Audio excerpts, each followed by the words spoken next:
Well, I think that's everything I need from down here. It's not a whole lot, but it's honest work. But the fact I found evidence that someone was down here is big. What this actually means, however, I have no idea. In any case, I think this wraps up my investigation at the courthouse. Maybe I should go and see Judge Erie at the detention center. Time to get a move on. Here comes justice. Hey.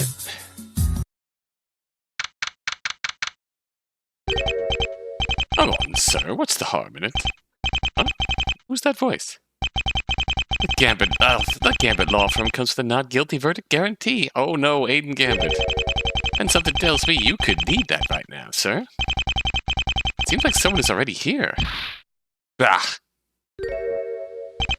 Your not guilty guarantee doesn't really count for much, does it? Not for that shameful performance you did for Steele. Is that Herqual Erie? He's so big. Hey, Payne just got lucky, okay? Besides, that guy was using dirty tricks.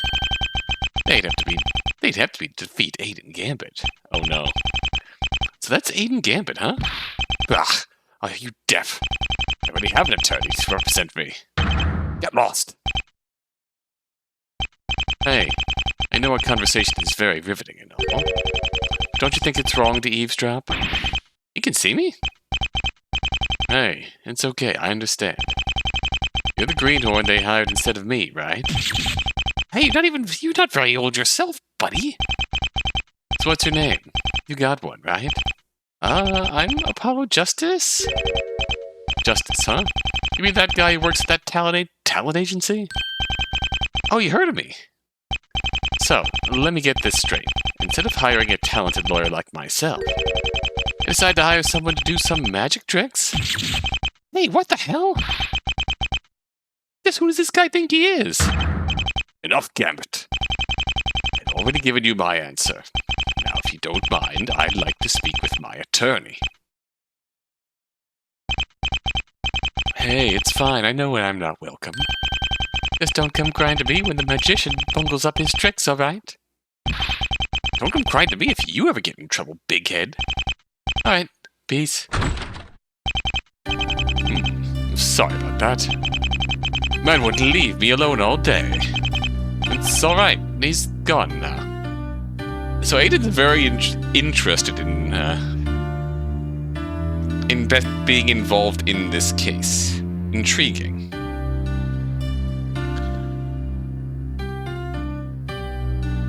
Very intriguing. So you're Judge Erie, I presume? That's right. Recall Erie in the flesh. It's an honor to finally meet you, Mr. Justice. No, the pleasure's all mine, Your Honor. Oh, no need to be so formal with me right now, Mr. Justice. I'm not your honor right now. I'm simply a client in need. You know, this guy doesn't seem so bad. Maybe Emma was wrong about him. Yeah, he seems quite nice. Now then, we can get to the matter at hand. The matter at hand. Murder! I know who did it. Oh no. You do? It was... Who was it? It was the ghost! I know it was! What?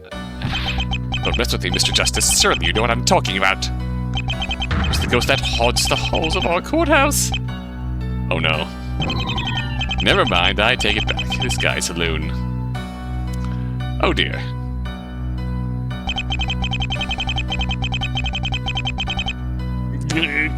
I've always thought attorneys' badges looked like a bit like flying saucers. Interesting Rorschach test, for sure. Oh no. What is it? You don't think that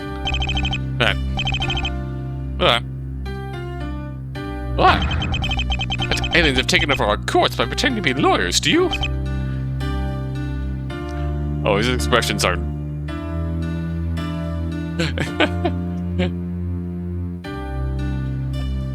Oh gosh. This expression is delightful. I adore this expression. Oh gosh. We're going to enjoy this expression for a bit. Somehow I think we're safe on that one. I love that. So what happened? Mr. Eerie, what exactly happened that day? I can predict where exactly this whole ghost plotline is going. Aiden hit the button. Button go brrr.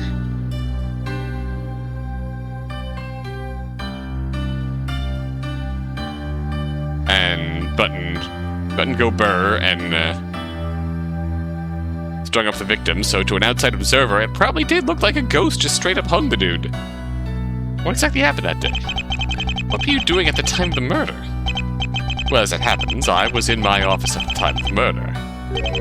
Really? You didn't have any trials to preside over? Ah. What do you take me for, a slacker? Yeah, I had a trial that day, but it was over in a flash. It was the easiest guilty verdict in my life, I tell you what. Huh? Why was it over so quick? It's simple. The defense attorney for the case was a no-show. He didn't show up? Yeah, everyone was confused why he suddenly vanished that day. Oh no, it was rupture, wasn't it? It was only later that we found out why that was. Wait, you don't mean... That's right, Mr. Justice. The attorney assigned to the case was Corey Rupture. Unbelievable. The victim was supposed to be a part of the trial? In any case, with the trial over with quickly, I returned to my chambers. As I had to fill out the paperwork related to that day's guilty verdict, and suddenly I heard a loud thump coming from next door. A loud thump? So this crime was staged very thoroughly. Rupture kidnapped and staged. Probably prior to the Steele trial starting. So I decided to check in on Udgy's chambers, and that's when you found the body. Appreciate how everyone in universe colloquially uses the nickname Udgy for Judge. So Corey Rupture was already dead when the Judge Eerie entered the room. I'll admit I was frightened upon seeing the body. I ended up screaming as loud as I could. Oh! Screaming. The trial went on until around 12:50 p.m. It seemed like things were wrapping up, when suddenly a loud scream pierced through the courtroom. I was far too caught up in the heat of the moment to try and remember which was that voice belonged to. I only remember that it was very high-pitched. It was you who made that high-pitched scream? Yeah, that's why it was so embarrassing. My voice might be deep and roarily usually, but when I'm frightened, I scream like a little girl. In any case, my scream then caught the attention of the trial Udgy was overseeing. That's where the chief prosecutor, some loser with a bald head. Yeah, but Udgy walked in. Pain. So Mr. Gambit was one of the ones who found Judge Eerie standing over the body. He still wants me to defend him? That seems a bit odd. He still wants to defend him? That seems a bit odd. Maybe I can get Judge Eerie to say more about him somehow. Yes, believe me, Mr. Justice. I knew I could kill anyone, especially not in Udgy's chambers. Murder is somewhat despicable, but in the chambers of my good friend. So you and he are close. Udgy is really the only one who takes me seriously anymore. Everyone else keeps pointing and laughing at me because I believe in the supernatural. To be fair, it's also because you're extremely paranoid. There's no way I would ever betray Udgy's trust like that. That's why you have to believe in my innocence, Mr. Justice. Please. I believe you, sir. Emma's right when she says that this guy's off his rocker, but that doesn't make him a murderer. Thank you, Mr. Justice. I promise your trust in me won't be a waste. And you to open your trust in me won't be one either. Ah.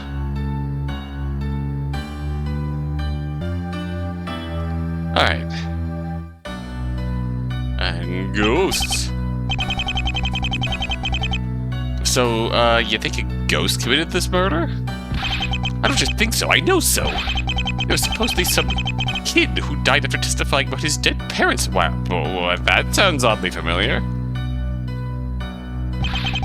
the trial Koi Rupture was caught up in. Ghost wanted revenge, I tell you. Right. So I don't know how to break this to you, but ghosts aren't real. No, that's not true. I have proof that ghosts exist.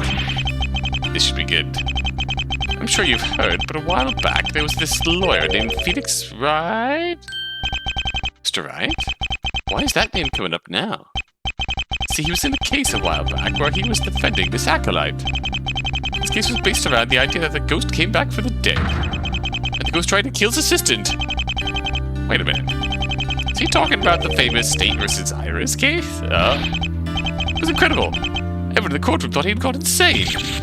Then everyone saw the ghost with their own eyes. You'd only read up on the case to see that ghosts are real. Sir, that's still not proof of ghosts. Follow. Some people call me crazy. How can you deny the truth when the evidence is right in front of you? As you seem to have conflated ghosts with spirits. Okay, fair enough. Well, what are you saying? There's no difference. Sir, I've lived in Trybien myself a long time ago. I know what I'm talking about. Aha! Spirits can't just walk around and do stuff on their own. See, this is the kind of stuff that would...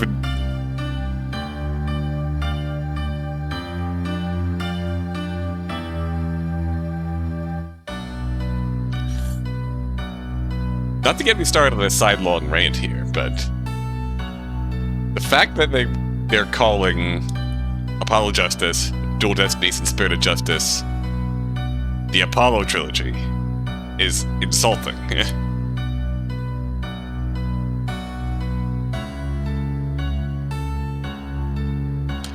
It's a trilogy for Apollo's character in the same way that the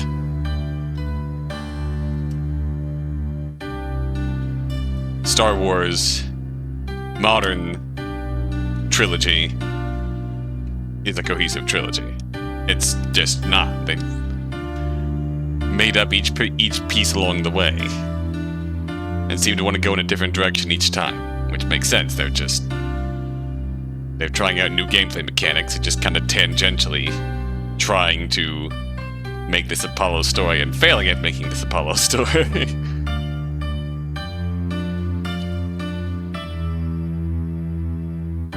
I'm sure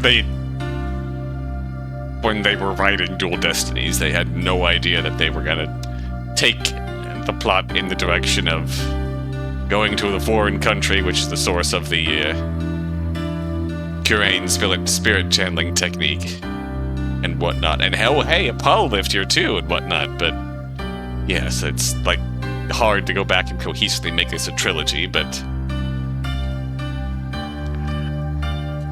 I will personally appreciate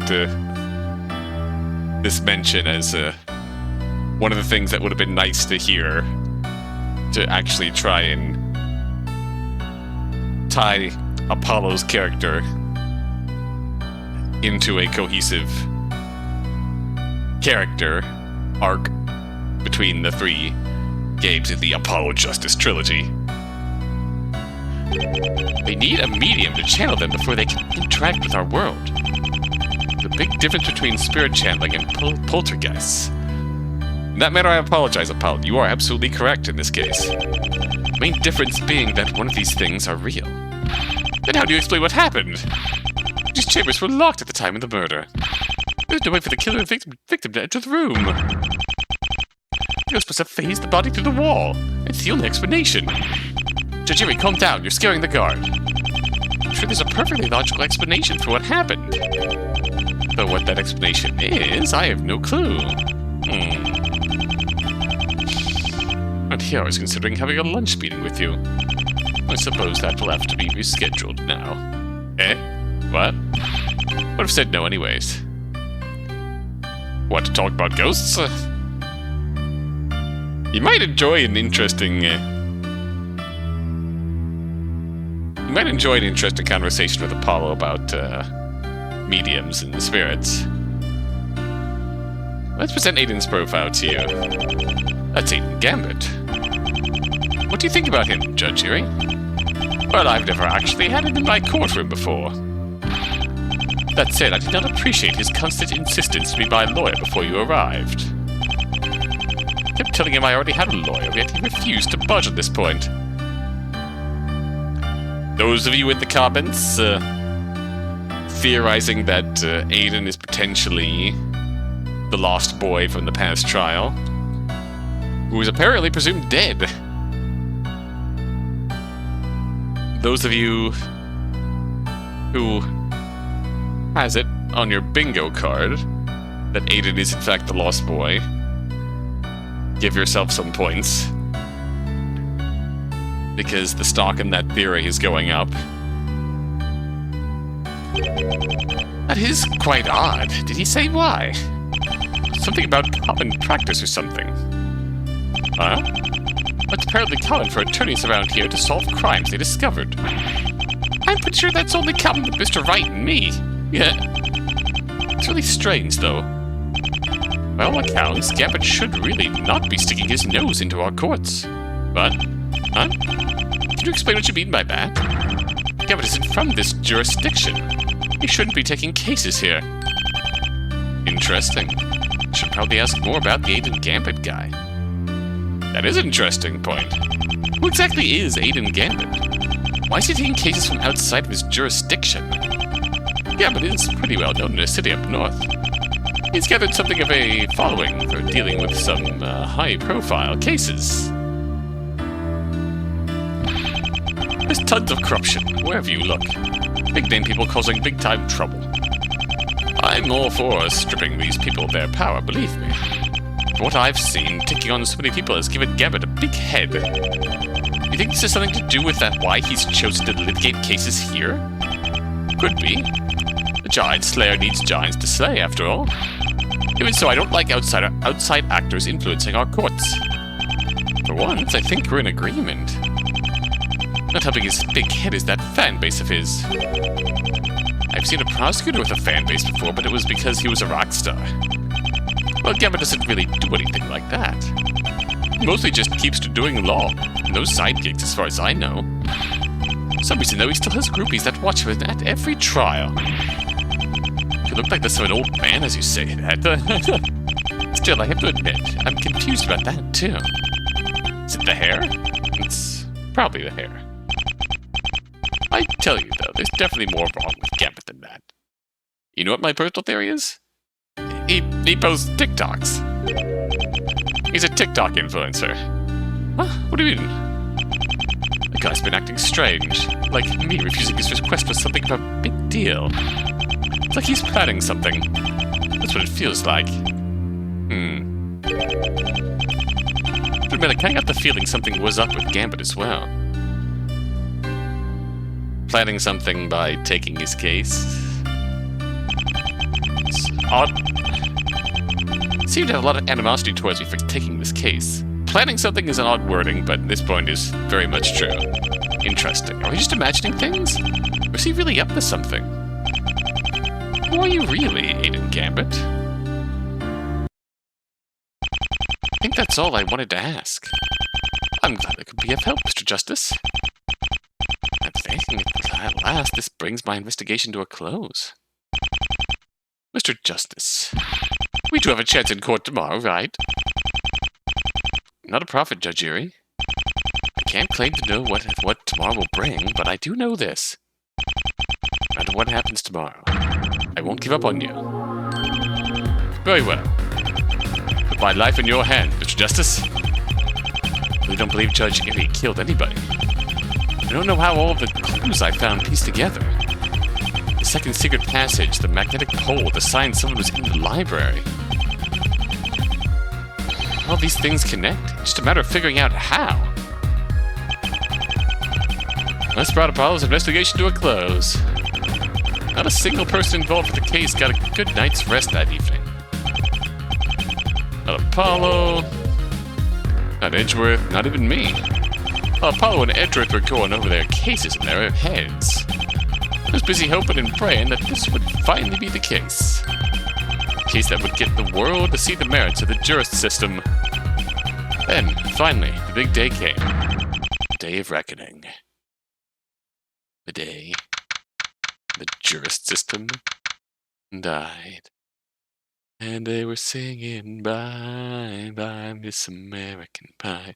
Drove my Chevy to the levee, but the levee was dry. Gulp. I don't think I've been this stressed on a trial since... Well, not since I first defended Mr. Wright in court. Remix? The fact is, the fact that there's so much riding on today's trial really doesn't put me at ease. I just hope my client is less stressed than I am right now. He's more stressed. Yep. Well, so much for that. Mr. Justice! Please tell me I don't look like I'm the killer right now. I don't want to go to jail because I seem too suspicious. Well, I suppose you could stand to look less like a kid with his hand in the cookie jar. I knew it, I'm doomed! Wait, maybe they'll call my comparison. Just take deep breaths, Judge Erie. If you want, I have a bit of a trick to staying calm. A trick? Anytime you're nervous, just shout a simple phrase. I'm Herquel Erie, and I'm fine. Do that for me. I guess I could try. I'm Herquel Erie, and I'm fine! Hey, I think that actually worked. Ha! Courts of Steel win again. Courts of Steel sweep! Actually, now that I'm feeling better, I just remembered something. What? What is it? I have an idea how we can get me off the hook. Oh no, you said that the spirit mediums are real, right? We just call the spirit medium to the stand and have them summon the victim's spirit. Oh, well, what's the matter? Well, first of all, we don't even know if the presiding judge believes in spirits. Plus, I doubt there's enough time before court starts to get the spirit medium ready. Always excuses with you. Sorry, sir, I think we'll just have to do this the old-fashioned way. Here, I was hoping things would be easy. You and me both. Say, Judge Erie, you haven't seen Mr. Wright around, have you? Not that I can recall. Why? I'm just hoping I could ask him a bit more about what I can expect from this trial. Specifically about the new changes made to the Jurist System. That's a real shame we haven't seen him. Where are you, Mr. Wright? Oh no, you don't think that... No, the ghost did not kill her. But the ghost deathed him first, did you? Do you? Judge Erie, we've been over this already. There are no such things as ghosts, and there certainly aren't any haunting the courthouse. Are you sure about that, Apollo? The ghost! Oh, great. Miss Druzy? Boo! Ah! Thud. Never change, Judge Erie. I'd really appreciate it if you wouldn't go out of your way to make my client faint, Mr. Wright. I make no promises. Of course not. So, I understand that you wanted to talk to me? Have you been eavesdropping on our conversation the entire time? I plead the fifth. Mr. Wright. So, you want to know more about the new Jurist System works, right? I feel it would help a bit. Well, I can't go over everything because my time is limited. I'd be expecting me in the jury room fairly shortly to lead the proceedings. Can you at least give me the basics? As I said yesterday, the jurists can now share their thoughts with the court.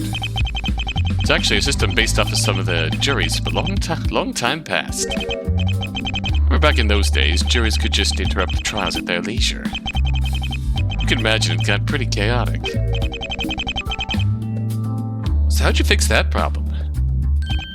Well, it's actually pretty simple. Now, juries are only allowed to give their thoughts when they're specifically asked for it.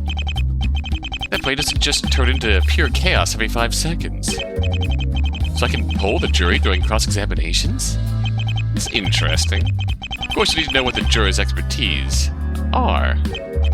So I've taken the liberty of compiling some basic information about the jurists for you. Nothing personal, mind you, just enough so that you can know what they're like. Thanks. I'll read it through when I can. That makes the concept of, like, implementing real jury selection into the Phoenix Wright universe very interesting. Whoa, we got profiles. Oh, just one last thing.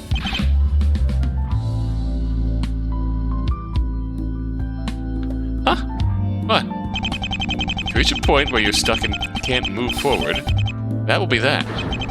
The trial will have to move to an immediate verdict. You mean, if I can't keep the trial going until I reach the truth, it's all over?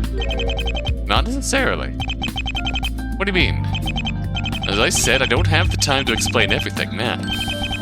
But you'll see if it comes up. Oh great, which means it's gonna come up. How many secrets are you gonna keep from me, Mr. Wright? Also, I'd avoid using your special power if you could. You'd end up giving the jurors a bad impression of you to rely on tells instead of evidence. No tell spotting, got it. Also, it gives them a bad impression if they're watching the trial and they see just Apollo's eyes bug out as he stares intensely. No tell spotting, got it. Anywho, I had better get going. Good luck, Apollo. You're gonna need it. What happens in there next is all up to how well I can get the jurors to see my side. Judge Erie isn't a murderer. I know he isn't. Just have to make them see it. Although I don't expect the chief prosecutor will go easy on me there. I have no idea how this trial is going to turn out.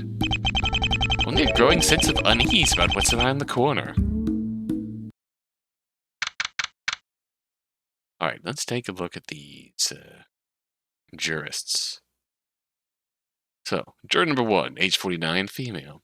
Orphanage worker from a city up north, is constantly worried about the safety of children.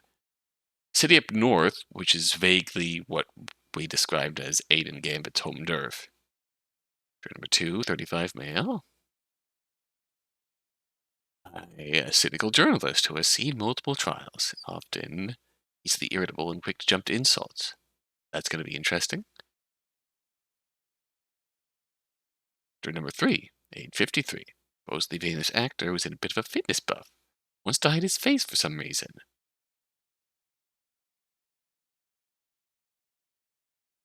Feels like a reference I am not seeing.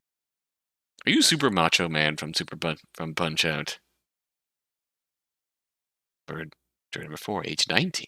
Courthouse clerk and mega fangirl of Aiden Gambit. With a not-so-secret crush on him. Always attends his trials.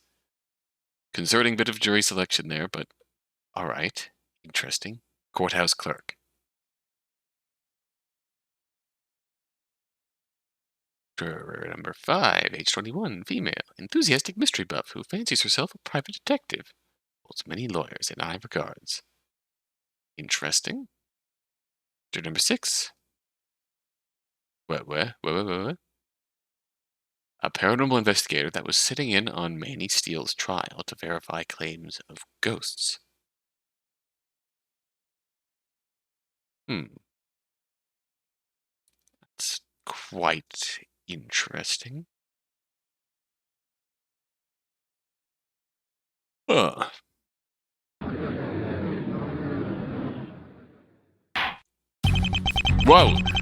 Dramatic court music. Court is now in session for the trial for Quadre. Prosecution is ready, Your Honor. The defense is ready, Your Honor. So this is the legendary Miles Edgeworth. He certainly does give off an aura of sternness and intimidation. And this judge must be the brother I heard His Honor talk about yesterday. You can definitely see the resemblance between the two, that's for sure. Yet this judge looks a fair bit stricter than his brother. It should certainly prove to be an interesting trial. As I'm sure you all know, today's proceedings are to be held in a closed trial, eh? There are some of you who may be wondering what the reasons for this division are. However, I can assure you that there is a good reason. With the defendant being a member of the judiciary, we wish to minimize the risk of any outside actors with unscrupulous agendas having a part in today's trial. Today's proceedings have two specific goals. The first goal is to find the truth behind the murder of Corey Rupture. Our second goal is to hold one final test for the new Jurist System. The board can officially be implemented statewide. Now, if I'm not mistaken, I believe the jury is watching this trial remotely, correct? That's correct, Your Honor. The jurors can hear you loud and clear, right, guys? I'm ready to do my due diligence for the children, Your Honor. Yeah, I'm here. Don't get too excited. Juror 3 here, sir. Juror 4 ready? Oh, if only Aiden were here instead of that loser with the weird hair. Hey! Juror 5 reporting. I'm ready to solve the mystery. A 6th juror, which would be me, is also ready. Very well. Before we move on to opening statements, I would like to address the jury. First and foremost, I must thank each of you in advance for your time. It's a great responsibility that has been thrust upon you today. By not being members of the judiciary, you have been allowed to view this closed trial. Decide the fate of one of our own. Members of the public, you should have already signed the non-disclosure agreement, meaning you will not be allowed to talk about this trial to anyone not involved in the proceedings. They breach this agreement is a prosecutable offense. While you are doing our court a great favor, be advised that this is not a position to take lightly. Heed my words of wisdom, kind jurors. Judge rightly and judge well. Now then, I believe that is all I have to say. Prosecution may now give its opening statement. Right away, Your Honor. Here it comes, Apollo. Get ready. Let's see if Miles Edgeworth really is as good as they say. On January 16th, Corey Upshur was planned to make an appearance in court. The man was meant to defend. He was meant to defend has been accused of embezzlement a few days prior. An embezzlement trial? Is that the one Judge Erie presided over? The details of this trial are not entirely important to the matter at hand. What is important are two specific factors. Firstly, that the defendant, Requaleri, was the presiding judge. Secondly, that the victim, Corey Upshur, did not show up to the trial. Just one question, Miles, Mr. Edgeworth. The victim did not show up to the embezzlement trial that day. Is it possible that he was already dead by that time?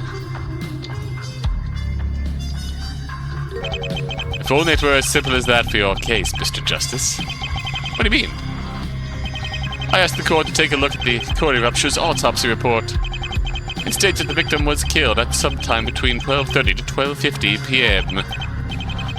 That it does, Mr. Edgeworth. I assume there is something about this time that contradicts the judge's claims. Indeed there is, Your Honor. Judge Erie convened the embezzlement trial at 12:15 p.m. It waited 10 minutes for the victim to show up before a verdict was declared. 10 whole minutes? I must say, Judge Erie is far more forgiving about that than I would be. I would have joined the trial the moment I saw the counsel did not show up. Note to self, don't be late for a trial. Ever. What's important is the time, Your Honor. Recall that the trial started at 12:15 p.m. This means the trial was adjourned at 12:25 p.m. Well, 25. Wait, that's a good 5 minutes before the time listed on the autopsy report. Keep in mind, that is merely the earliest possible point at which Corey Upshur died.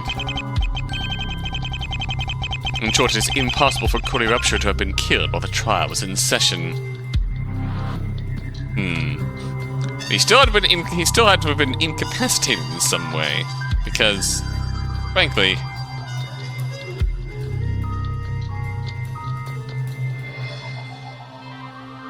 the fact that he was missing from the trial entirely is a whole other piece of evidence. Let's be real.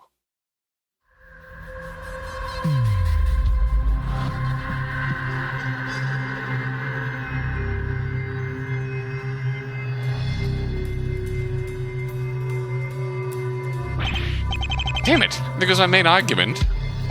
It's nearly not dead in the water yet, Apollo. The prosecution's beliefs are as follows.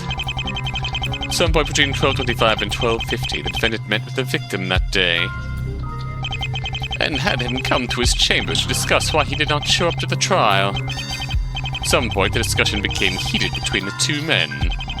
The altercation did not take long to turn to violence. Caught in the heat of the moment, the defendant ended up killing Corey Upshur.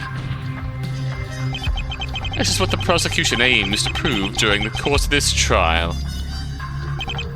I see. The prosecution's case is resoundingly clear. Does the defense have any claims or rebuttals to make? My case is already off to a bad start.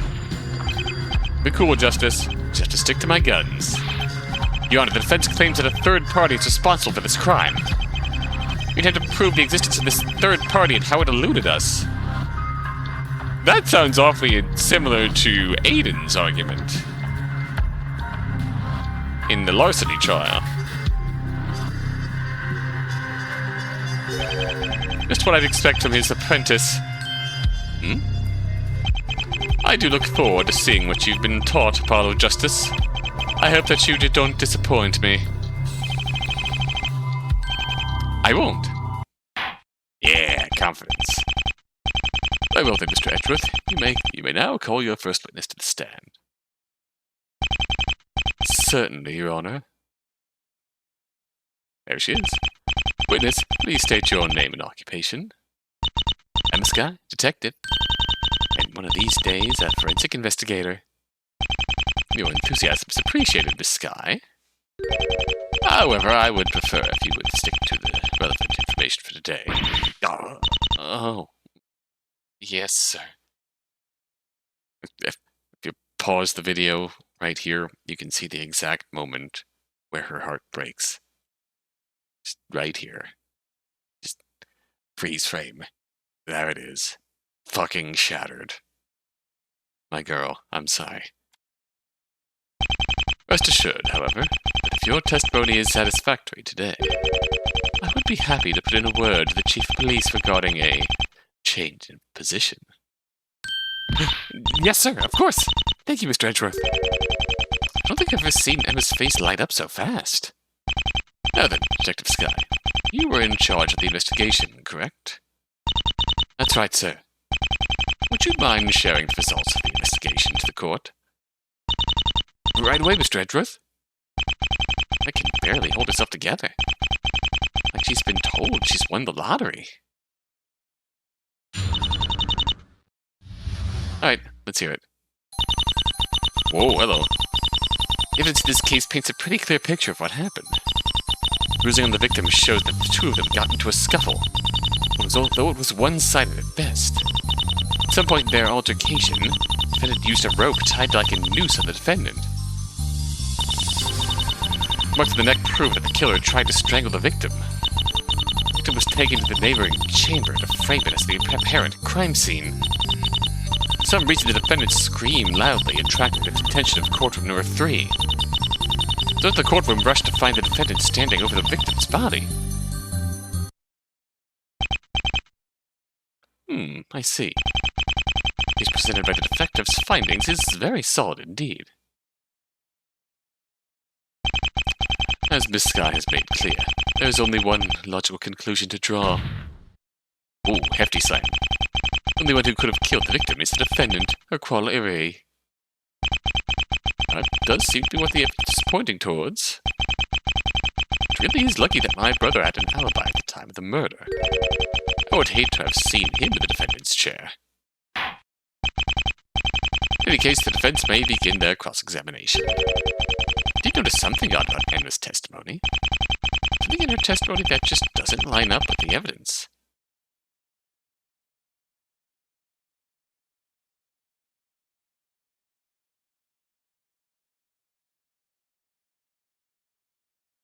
Spinal fracture, broken neck.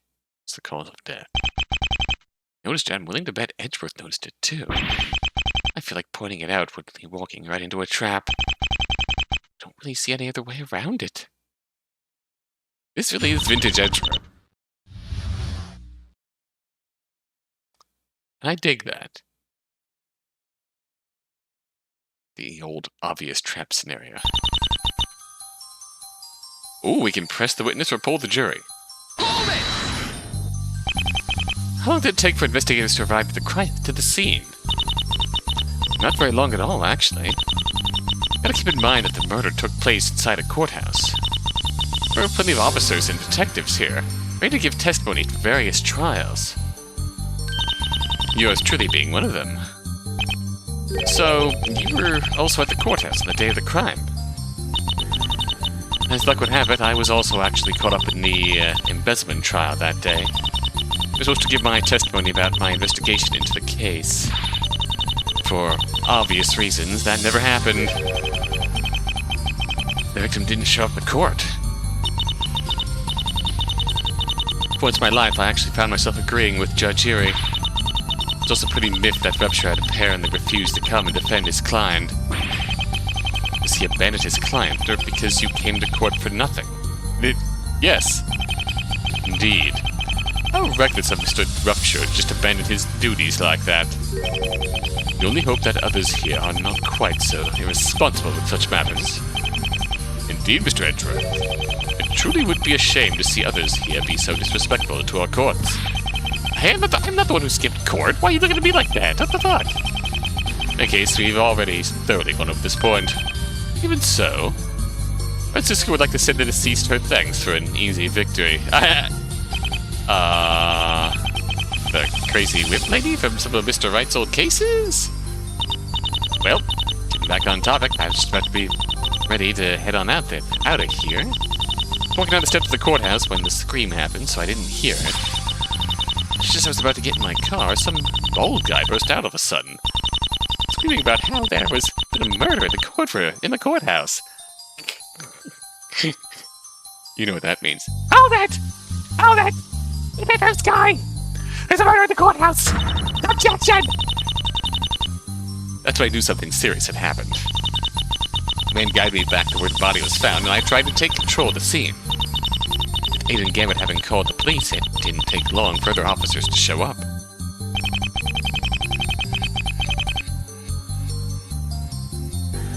And then the larceny trial was put on hold soon after. In any case, the point is that investigators were in no short supply at that moment. It was not long after the discovery of the body that they were called in. Thanks in no small part to the location of the crime scene itself. Indeed, this court has a good understanding of when the investigators arrived. We now ask that Miss Skye continue her testimony.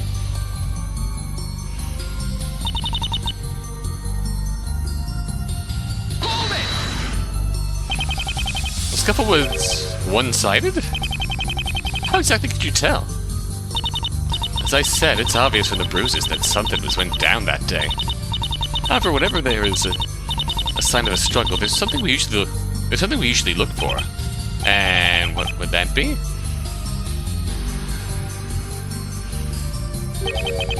Skin cells. Come again? Whenever a struggle happens between two people, it's common for the victim to try and scratch their assailant. Dead skin of the epidermis ends up trapped underneath the victim's fingernails. I see. So this lets you figure out if the victim was able to fight back? Pretty effective, right? So this is what you can achieve with the power of forensic science. Naturally, the fingernails were one of the first places the coroner searched. When conducting Cordy Rupture's autopsy, no foreign skin cells were found underneath the victim's fingernails. But that only accounts for if the victim tried scratching at the assailant. What if the victim tried punching or kicking at their attacker? It's true, this method is no guarantee that the victim never fought back at all. That's why we said that it was a one-sided fight at best. What? Think about it, Apollo. The attacker had the victim in a stranglehold. Even if Corey Rupture did try to punch and kick his attacker, it wouldn't really matter. He wouldn't be able to put enough force into his attacks to do any real damage.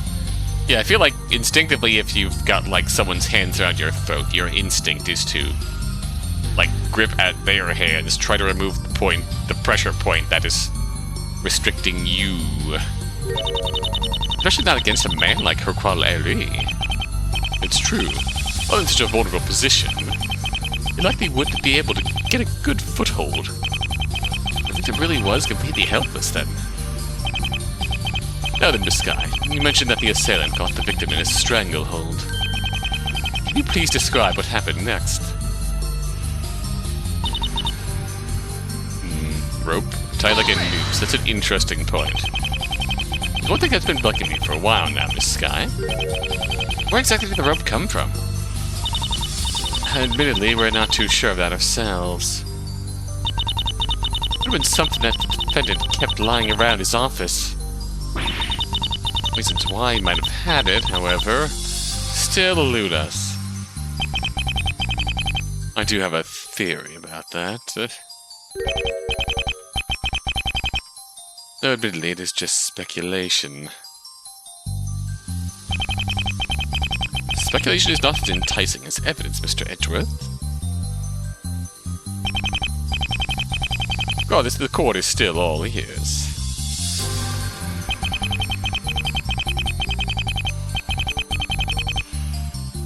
It is well known to believe the supernatural, as I'm sure we're all aware. The thought was, perhaps, that the rope was part of some sort of security measure. You mean the defendant thought he could fight off ghosts with a rope? Not necessarily a rope per se. Take a look at the actual rope in question. You notice how the end of it is frayed, as if it were broken off from something. It's actually been bugging me since I first saw it. I think it could be a clue as to where the rope came from. It's possible that the rope was originally a part of some sort of net. Maybe this net's original purpose was to capture ghosts. However, no such item has been found. Beyond that, I'm not even sure how confident I am in this theory to begin with. It's purely speculation based off of the defendant's attitude? Question mark? Indeed, there's nothing exactly supporting the idea. But assured that if a new piece of evidence shows where exactly this rope came from, I would be happy to change my stance on this matter. So until then, the ghost-catching net is our best bet. Honestly, Mr. Edgeworth, I wouldn't put it past the defendant at this rate. Given her quality superstitious nature, a ghost net sounds plausible, but not proven. Big shruggy. For that reason, I suggest we go back to matters that we can prove, such as what the rope was used for. By the way, but why the race, sir?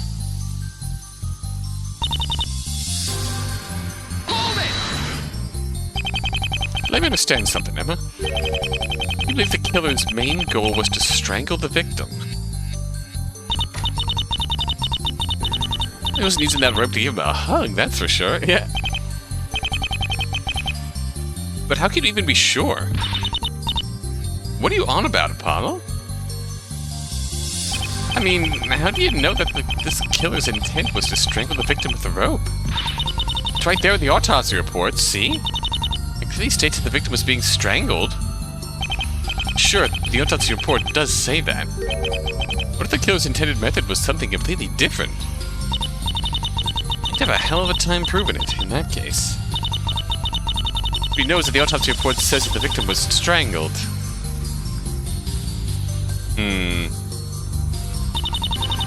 How much other meaning you can extrapolate from that? This is the obvious trap. Indeed, there's no arguing with the evidence in this case. The obvious trap here being that the cause of death was a spinal fracture, like he was hung. Not without the proper proof. He knew it. Not once did Mr. Edgeworth object during that entire line of questioning. Which means that he sees it too. The obvious contradiction in Emma's testimony. If he sees it, that can't be good for me. Word of advice, Mr. Justice. Now is not the time for fear. As a lawyer, you made a promise to pursue the truth, no matter what. This is not a promise one can back down from lightly. He's right, of course. Can't hesitate just because I'm afraid of what might happen. I have to push onwards toward the truth. In any event, I don't believe we'll get very far with this line of questioning. It's very much a tactic he used early on, but in this shape and form,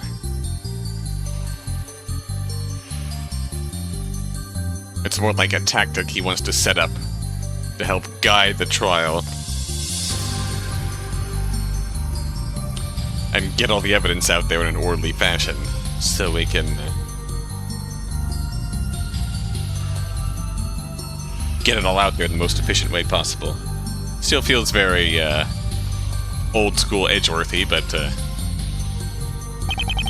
What happened next to this guy? What did the killer do after he strangled the victim?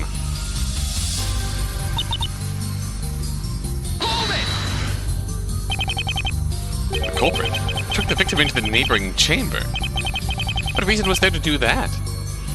Well, obviously, we're not mind readers, so we can only make a guess.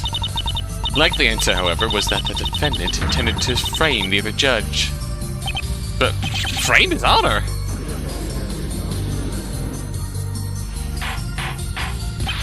Order! Order! What a truly despicable action to do to another judge. And to my brother, no less. Wonder if the contraption that went off... It's still really odd, though, that it all happened in Udgy's chamber. Again, Udgy's chamber also has the connection to the downstairs basement library. Huh. Please try to stay unbiased, Your Honor. Thankfully, one of the defendant's efforts to frame his honor's brother paid off. He has an airtight alibi for the time of the murder. Indeed, you need not worry, Your Honor. You rest easy knowing your brother will not come under suspicion for this murder. Indeed, that does put my mind at ease. Still, to frame a man you consider a friend for murder. I do not think such a thing was done entirely out of malice, Your Honor. Whatever do you mean, Mr. Edgeworth? Think about it, Your Honor.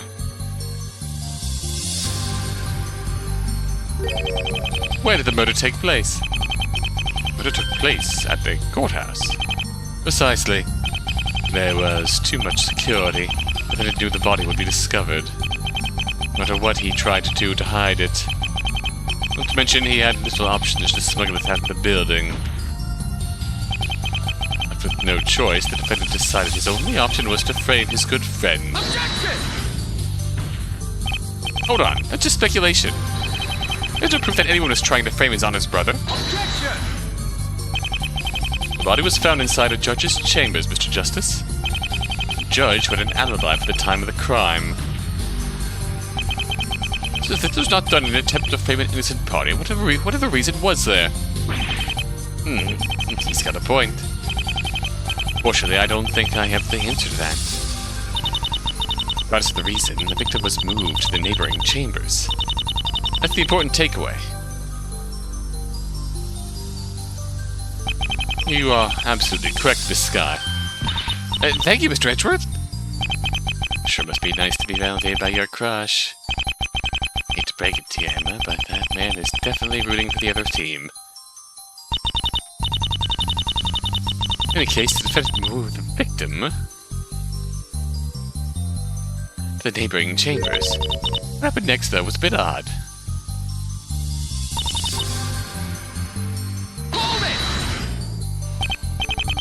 Yes, I already know the defendant was the one who screamed, and why. And so I'm curious about what they think the reason is.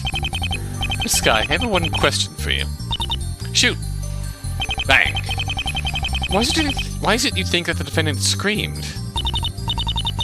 Honestly, I think he was trying to look more innocent.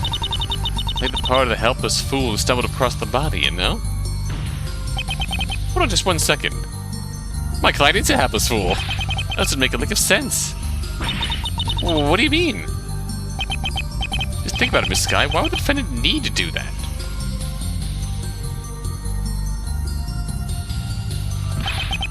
Could have just left the scene so nobody would have been suspicious of him. Screaming like that would have just given him away. Well, that's objection. Yeah. It actually makes quite a bit of sense if you think about it. What do you mean by that? Let's consider the facts, Mr. Justice. The defendant, Qualeri, had just moved the body to the neighboring chambers. However, it's hardly like that's rather far away from his office, is it? Two offices are connected, after all. You're saying... He knew, of course. He knew he was going to come under suspicion regardless of what he did to hide it. Him pretending to find the body was really the only chance he had to appear innocent. Unfortunately for him, it did not work. Yeah, That does make sense. I mean, if we've established anything, it's not exactly like this murder was planned out. It was just kinda flying by the seat of his pants. Damn it. And here I thought I had found a hole in their logic. It seems there was nothing wrong with the prosecution's claims after all. The defendant screamed to appear innocent is indeed a logical conclusion to draw. Of course, Your Honor. Now then, back to what I was saying. The defendant's screams attracted the attention of courtroom number 3.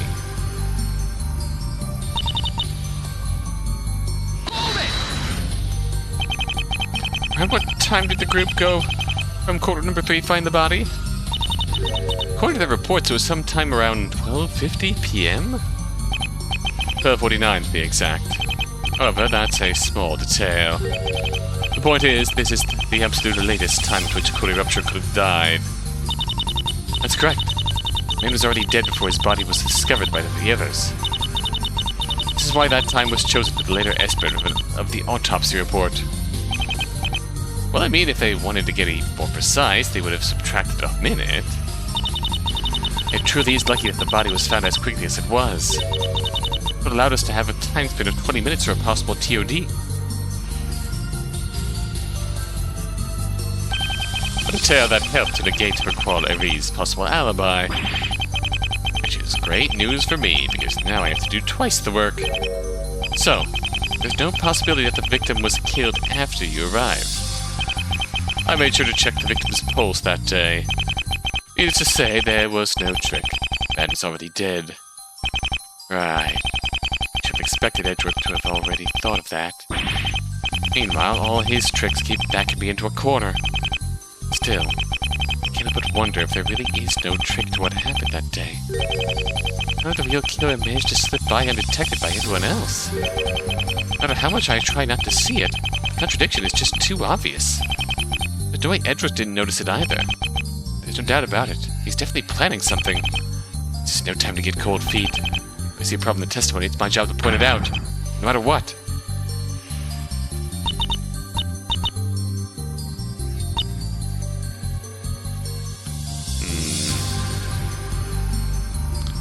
Have a save here.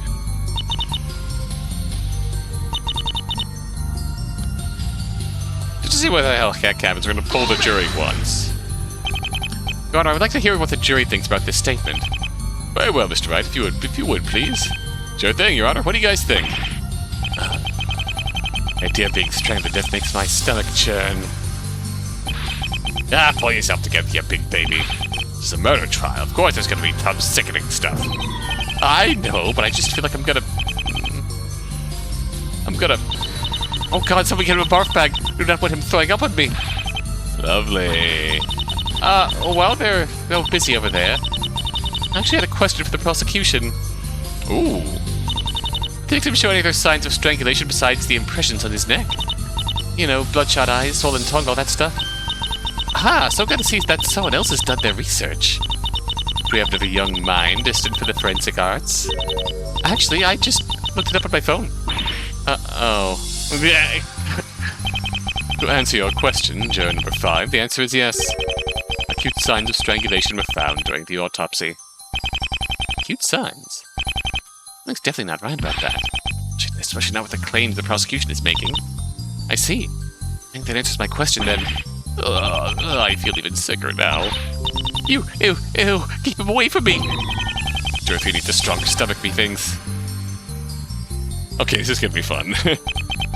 I do hope that answered your question, Juror 5. Now then, let us return to Miss Guy's testimony. Happen after this makes twice as much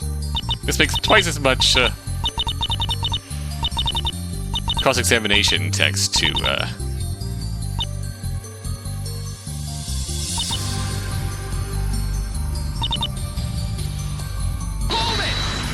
parse through, but it's the potential for a lot of fun dialogue. I'm almost afraid to ask, but where exactly were the bruises found? The answer to that question can be found in the autopsy report. The victim had multiple bruises on his back and extremities, and one large cranial bruise as well. Bruising? On the back? But That doesn't really make much sense, does it? Hey, she's right. The victim and the assailant were fighting. Why weren't the bruises on his front? He fell backwards. Order. I say this is a rather big hole in your case, Mr. Edgeworth. It's actually quite simple to explain, Your Honor. Beg your pardon. Bruises on the back were not the only ones left behind on the victim. The autopsy report also mentioned that there was cranial bruising as well. Cranial bruising? Yeah, we just said that. Now then, Mr. Justice, I must ask, what do you think would happen if you got hit in the head?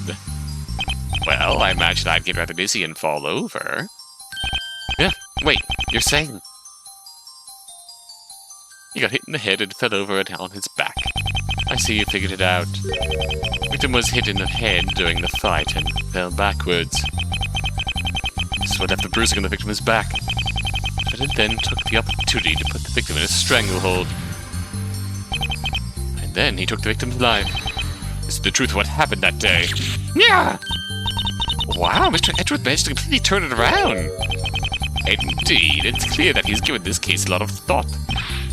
Oh, get that greenhorn out of the courtroom. Well, I know who my least favorite juror is. Now then, Miss Skye, let's return to your testimony.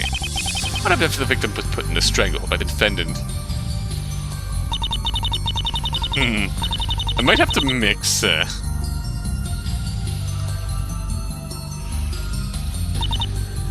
might honestly have to mix, pressing and polling at this. This is a fun jury. I'm enjoying this jury so far. Gonna try to strangle the victim.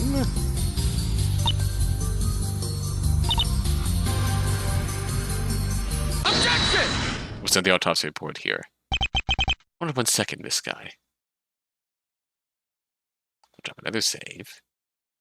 And, come back to this next time. Until then, I'm really enjoying this. I'm still really, really enjoying this. I'm really enjoying this.